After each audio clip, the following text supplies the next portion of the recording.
Students, आज जो है हम 10th की मैथ का चैप्टर नंबर 9 स्टार्ट करेंगे। और जैसे गवर्नमेंट ने हमें रेडियो सिलेबस दिया है तो उसका हम जो है वो सबसे पहले थ्योरम नंबर 2 का स्टार्ट करेंगे।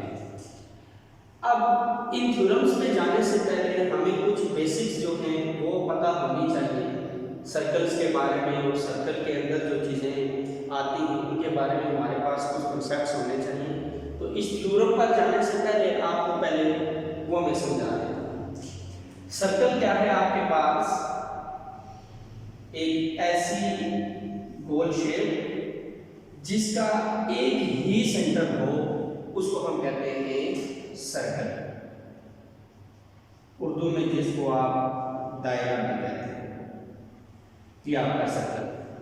सर्कल का हमेशा एक ही सेंटर होगा। अगर आप देखें इस सेंटर को हम चेंज कर देते हैं तो फिर इसकी बाउंड्री भी यहाँ से चेंज हो जाएगी।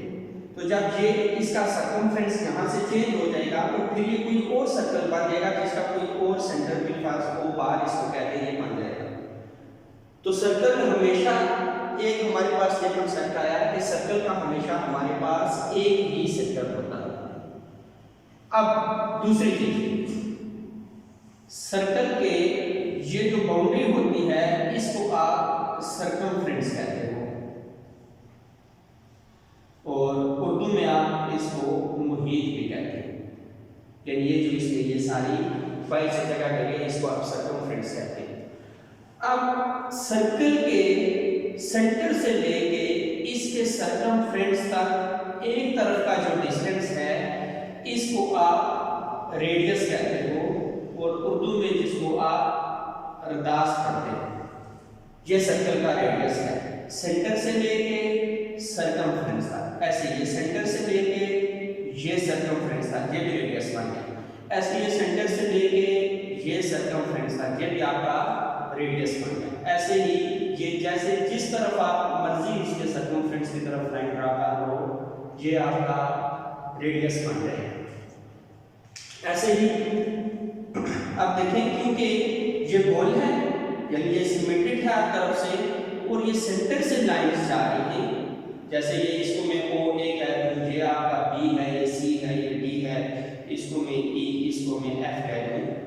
तो ये सेंटर से लाइंस जा रही है सारी। तो अब ये भी सेंटर से आएगी यहाँ तक, और ये भी सेंटर से ही यहाँ तक आएगी, क्योंकि ये शेप सिमेट्रिक है, हर तरफ से इक्वल है। तो इसका मतलब ये हुआ कि जो ओ ए की लेंथ होगी वो उतनी ही होगी जितनी कि ओ ई की है, और ऐसे ही जितनी ओ ए की है इतनी ओ सी की है, इतनी ओ डी की है, इतनी ओ बी की, और इतनी ओ एफ है। मसलन इसको मैं कह दूं कि ये 2 सेंटीमीटर है। लेट्स सपोज ये जो है ये 2 सेंटीमीटर है, तो ये लाइन भी आपके पास कितनी होगी? 2 सेंटीमीटर। ऐसे ये लाइन भी कितनी हो जाएगी? 2 सेंटीमीटर। ये लाइन भी आ जाएगी 2 सेंटीमीटर। यानी यहां से हम ये रिजल्ट निकाल रहे हैं कि जो सर्कल के रेडियाई होते हैं वो हमेशा आपस में इक्वल होते हैं, वो हमेशा आपस में इक्वल होंगे। क्योंकि सारों का ये देखो हमने 2 लेट किया, तो यहां से सारों का हमने क्या बोल दिया?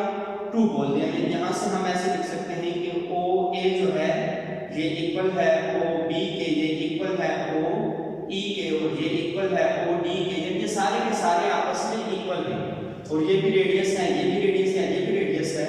तो रेडियस को अगर आप प्लूरल में बोलो तो रेडियस का प्लूरल जो होता है वो होता है रेडियाई। तो हम ये बोल सकते हैं कि ये सारे के सारे रेडियाई हैं, और रेडियाई सर्कल के क्या होते हैं? आपस में इक्वल। तो 2 कांसेप्ट हमने ले लिए। एक कांसेप्ट हमने ये लिया कि सर्कल का हमेशा एक ही सेंटर होता है।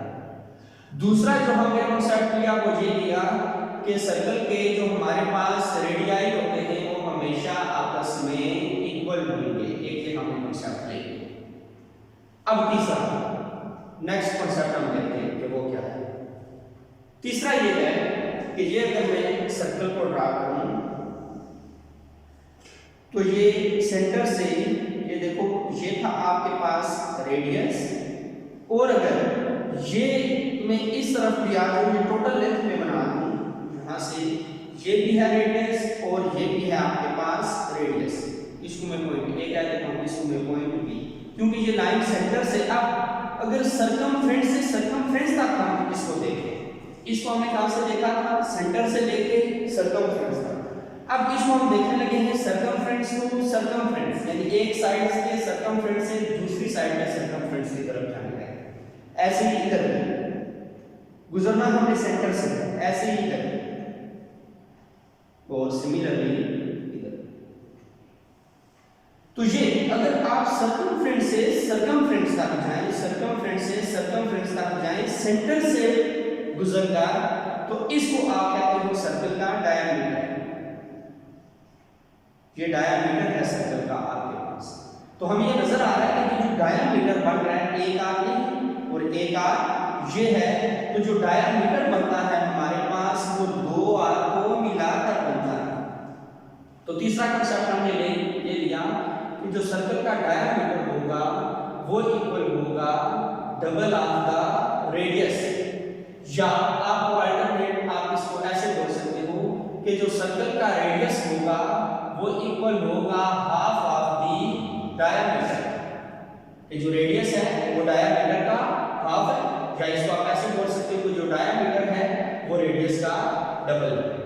ये कांसेप्ट हम लेंगे। अब नेक्स्ट हम कांसेप्ट लेंगे कि पार्ट क्या होता है सर्कल का। सर्कल का पार्ट क्या होता है? पार्ट ये है कि आप जाए सर्कमफ्रेंस से सर्कमफ्रेंस तक की, जैसे इधर गए थे ऐसे इधर भी सर्कमफ्रेंस से सर्कमफ्रेंस तक हम गए, ये भी सर्कमफ्रेंस से सर्कमफ्रेंस तक हम होगा, इधर भी ऐसे ही, लेकिन वो लाइन सेंटर से ना गुजरे। ये जैसे ये तो ये सेंटर से ना गुजरे, अगर सेंटर से गुजर जाए तो वो डायमीटर, और अगर वो सेंटर से ना गुजरे तो वो कार्ड ऑफ सर्कल है, कि ये आपका कार्ड बन गया। तो नेक्स्ट हमने कार्ड के बारे में पढ़ा कि कार्ड क्या होगा। कार्ड सर्कल के अंदर ऐसी लाइन होती है जो कि सर्कमफ्रेंस को आपस में ज्वाइन करवाती है सेंटर से गुजरे बगैर, और डायमीटर एक ऐसी लाइन होती है जो सर्कमफ्रेंस को आपस में ज्वाइन करवाती है लेकिन थ्रू सेंटर, और यहां से विदाउट सेंटर। ये आपके कॉन्सेप्ट ध्यान में रखने हैं, ये बेसिक्स हमारे पास कॉन्सेप्ट से टू सर्कल्स के बारे में। तो ये आगे इधर थ्योरम के अंदर सारे के सारे यूज होंगे हमारे पास। कुछ आपने 9th क्लास में सीखे थे, जैसे परपेंडिकुलर हो तो परपेंडिकुलर का आपने ध्यान में रखना है कि वो एंगल कितना होता है परपेंडिकुलर का 90 डिग्री, और परपेंडिकुलर के सिंबल आप ऐसे ड्रा करते हैं। ये सिंबल है तो इसका मीनिंग होगा कि यहाँ पर लाइन जो है वो एक दूसरे के परपेंडिकुलर है और एंगल कितने का है 90 डिग्री। दूसरा आप ये 9 से सीख के आ रहे हो, एक होता है आपके पास बाइसेक्टर। तो बाई का मीनिंग होता है दो, और सेक्टर मीन हिस्से, तो बाइसेक्टर मीन दो हिस्से। ठीक है, तो अगर कोई लाइन बाइसेक्टर है दूसरी लाइन के ऊपर, तो इसका मतलब ये होगा कि वो उसको दो इक्वल हिस्सों के अंदर, दो इक्वल पार्ट्स के अंदर डिवाइड करेगा। वो उसको दो, जैसे ये मैं कहता हूँ कि ये मेरे पास एक लाइन है ए बी, और मैं ये कह रहा हूँ कि ये जो है इसके ऊपर ये सी डी जो है ये परपेंडिकुलर है। तो परपेंडिकुलर है तो ये मैं 90 डिग्री का एंगल बना दूंगा क्योंकि ये परपेंडिकुलर है। और साथ ये है कि ये बाइसेक्टर भी है, तो बाइसेक्टर है तो इसका मतलब ये होगा कि ये लाइन इसको दो हिस्सों में डिवाइड करेगा, दो पार्ट्स में डिवाइड करेगा, यानी ये जो BD है ये इक्वल बन रहा है AD। तो अगर कोई लाइन बाइसेक्टर हो तो ये अंडरस्टूड होगा कि वो दो जो पार्ट्स हैं वो आपस में कंग्रुएंट हैं, BD आपस में कंग्रुएंट। तो ये कुछ बेसिक्स ही हमारे पास चीजें थी जिनके बारे में आपको क्लियर होना था। अब जो है हम अपने टॉपिक की तरफ जाते हैं, जो हमारा असल लेक्चर है, अब हम उसी तरफ जाने लगे। अब थ्योरम है, मैं ये स्टेटमेंट पढ़ता हूँ फिर आपको साथ साथ सिखाता हूँ। थ्योरम में हमें वो कह रहे हैं कि a straight line, एक स्ट्रेट लाइन हो drawn from the center, और आपने वो ड्रा करनी है कहां से, सेंटर से। किसका सेंटर, ऑफ ए सर्कल, एक सर्कल के सेंटर से ड्रा करनी है एक line drawn from the centre of a circle. आपने एक लाइन ड्रा करनी है जो कि सर्कल के सेंटर से आ रही हो, और किस तरह से आ रही हो, टू बाइसेक्ट ए कि वो लाइन क्या कर रही हो, उस कार्ड को बाइसेक्ट भी कर रही है, which is not a diameter, और यानी वो जो कार्ड है वो डायमीटर नहीं होगा, यानी वो सेंटर से नहीं गुजर रहा होगा। प्रूव आपने क्या करना है, is perpendicular to the part, तो ये आपने प्रूव करना है कि वो जो लाइन आ रही है सर्कल के सेंटर से वो कार्ड के ऊपर क्या है, परपेंडिकुलर है। परपेंडिकुलर का मीनिंग है कि उस पे कितने डिग्री का एंगल बना रहे हैं, 90 डिग्री का एंगल बना रहे हैं।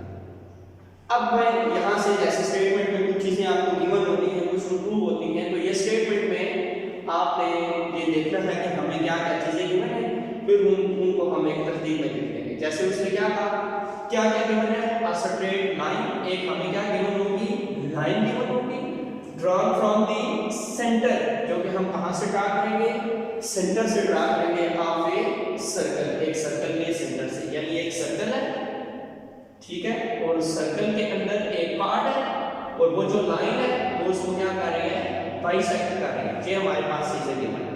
अब मैं इनका जो है वो जिक्र करूंगा तरतीब में, ये हमारे पास आगे डायग्राम, ये साथ साथ में ये ड्रा करूंगा और साथ साथ में इधर ये मेंशन करता जाऊंगा चीजें। गिवन देखते हैं हमें क्या, तो सबसे पहले हम क्या ड्रा करेंगे, एक सर्कल ड्रा करेंगे, तो ये एक सर्कल ड्रा कर देते हैं।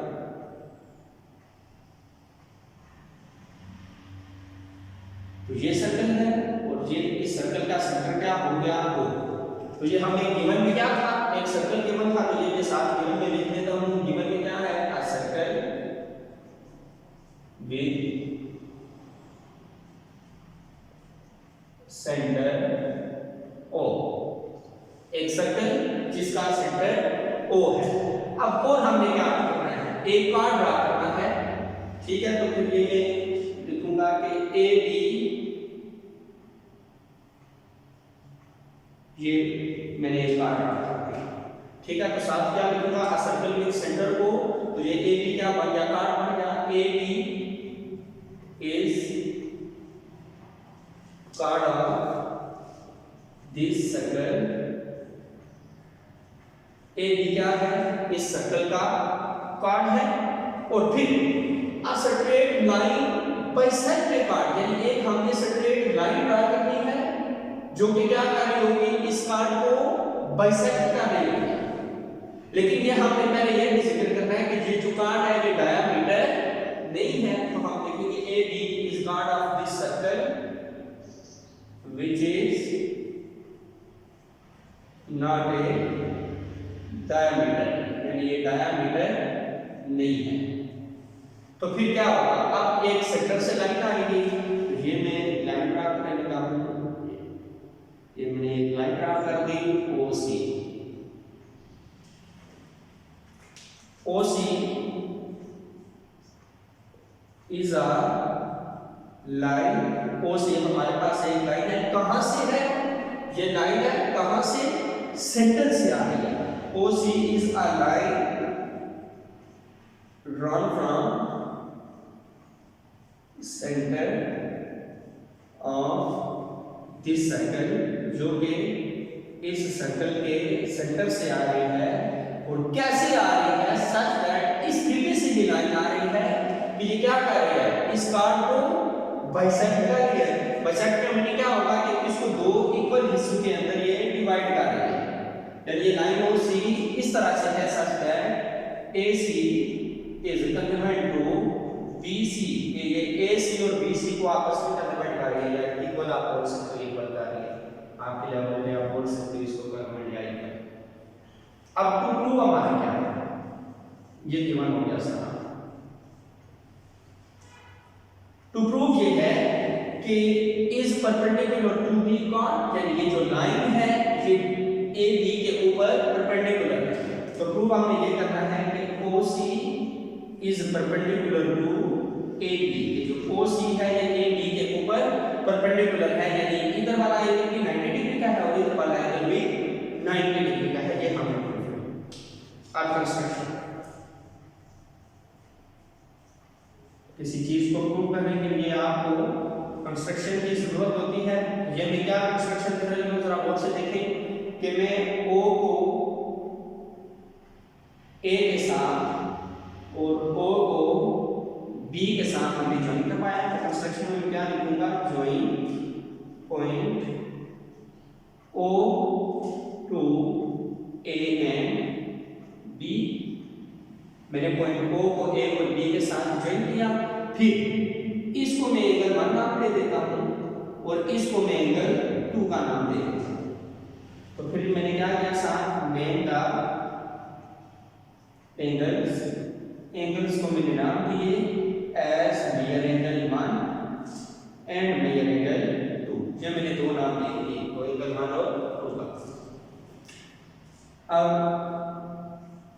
स्टेटमेंट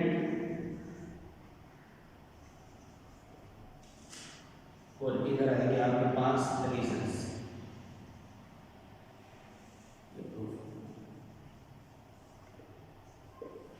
इधर हम स्टेटमेंट्स लिखेंगे और इधर हम जो है वो रीजन देंगे इस साइड।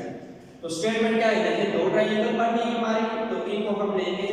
तो इन ट्रायंगल ये मैं देखने लगा हूं ए ओ सी, या आप ए सी ओ लिख सकते हो, जैसे मर्जी आप इसको लिखो। इन ट्रायंगल ए ओ सी और दूसरी ट्रायंगल लेंगे बी ओ सी। ये ट्रायंगल और ये ट्रायंगल, और ये देखेंगे कि इन दोनों में कौन कौन सी चीजें आपस में कंग्रुएंट हैं। तो ये मैं ये साइन डालने लगा हूं कंग्रुएंसी का, कि in the congruency of triangle A O C and B O C. हम ये देखेंगे कि इन दोनों में क्या क्या चीजें आपस में कंग्रुएंट हैं। तो हमने तीन चीजें देखी हैं कि इनमें कंग्रुएंट हमने लानी है, लेकिन वो जो तीन चीजें होंगी वो टू प्रूव का हिस्सा नहीं होनी चाहिए, क्योंकि हमने प्रूव जो चीज करनी है वो हम इधर नहीं लिख सकते। वो पहले हम ट्रायंगल्स को कंग्रुएंट करेंगे फिर ये लिख सकते हैं। अब पहले हम क्या लिखेंगे, ये देखें, इनमें कोई भी आप लिख सकते हो, जैसे ये ओ ए और इधर ओ बी। ये देखें ओ ए सर्कल के सेंटर से लेके ये सर्कमफ्रेंस तक रेडियस बन रहा है, ये भी सेंटर से लेके सर्कमफ्रेंस तक रेडियस बन रहा है। तो पहले मैं लिखूंगा कि ओ ए जो है ये कंग्रुएंट है ओ बी के, और रीजन क्या है, रेडियाई ऑफ सेम सर्कल। ये एक ही सर्कल के रेडियाई है हमारे पास। उसके बाद देखिए ओ सी लाइन इसमें भी मौजूद है और ओ सी लाइन इसमें भी मौजूद है, ये दोनों में है। तो नेक्स्ट क्या होगा, ओ सी इज कंग्रुएंट टू ओ सी, और रीजन में क्या लिखूंगा कि ये कॉमन है, दोनों में है। तीसरी देखें, इनको तो हम कंग्रुएंट नहीं कर सकते क्योंकि ये तो हमें प्रूव करना है कि ये परपेंडिकुलर है। तो फिर ये सिंबल भी नजर आ रही है कि ए सी जो है ये बी सी के कंग्रुएंट है।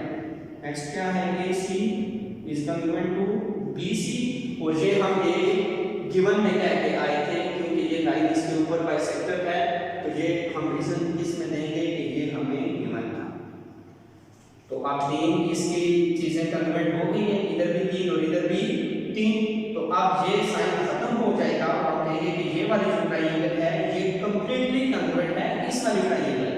तो ये मैं लिखूंगा देयरफॉर, इसलिए triangle A O C becomes congruent to triangle BOC। यानी साइन काट गया और ये तीन आ गई congruent, तो ये ट्रायंगल्स क्या हो गए आपस में congruent हो गए। 9 से आपने सीखा हुआ है कि ट्रायंगल को जब congruent करना हो तो उनकी कोई भी तीन चीजें आप आपस में congruent लाते हो तो वो congruent हो जाएगा। अब रीजन हम देखेंगे कि रीजन क्या है। ये देखिए साइड इक्वल है साइड के, या congruent है, ऐसे साइड congruent है साइड के, इधर भी साइड congruent है साइड के। तो रीजन हम देंगे side side side is congruent to side side side, तीनों आ गए। अब जब ट्रायंगल्स ही कंग्रुएंट थे तो इनकी हर एक वैल्यू क्या होगी, कंग्रुएंट होंगे आपस में। ये कंग्रुएंट है तो इनके तीनों एंगल्स भी, जैसे तीनों साइड्स कंग्रुएंट है तो इनके तीनों एंगल्स भी क्या हो जाएंगे, कंग्रुएंट हो जाएंगे। तो ऐसे ही फिर ये मैं लिखूंगा, so angle 1 is congruent to angle 2। ये जो एंगल 1 है ये कंग्रुएंट हो जाएगा एंगल 2 के, क्योंकि ट्रायंगल से आपस में कंग्रुएंट है। तो रीजन क्या देंगे, करस्पॉन्डिंग एंगल्स, ये हमारे पास करस्पॉन्डिंग एंगल्स हैं ऑफ कंग्रुएंट ट्रायंगल्स। ये जो कंग्रुएंट ट्रायंगल्स हैं ये इनके एक मुतलका एंगल्स हैं, यानी ये मुतलका लगा है इसका, ये करस्पॉन्डिंग आपकी सॉल्यूशन नंबर। तो एंगल 1 कंग्रुएंट आ गया एंगल 2 के। अब मैं लिखूंगा, क्योंकि हमने इसको ये प्रूव करना है कि ये परपेंडिकुलर है, तो हमें ये करना होगा कि इसको 90 डिग्री और इसको 90 डिग्री प्रूव करना है। तो ये देखें, ये एक ही लाइन पर एंगल बन रहे हैं और ये एडजेसेंट है आपस में इस लाइन पर। तो ये क्या लिखूंगा, एंगल 1 प्लस एंगल 2, और जो एक ही लाइन पर एंगल हो, एक ही लाइन पर एंगल बन रहा हो, वो होता है 180 डिग्री का, एक ही तरफ पूरा होगा तो सर्कल बनेगा वो 360 बन जाता है। तो ये एक ही लाइन पर एंगल है और ये एडजेसेंट है, तो ये जो 180 डिग्री होता है, तो आप इसको 9 से आपने सीखा कि रिजल्ट क्या होती है, एडजेसेंट सप्लीमेंट्री एंगल्स।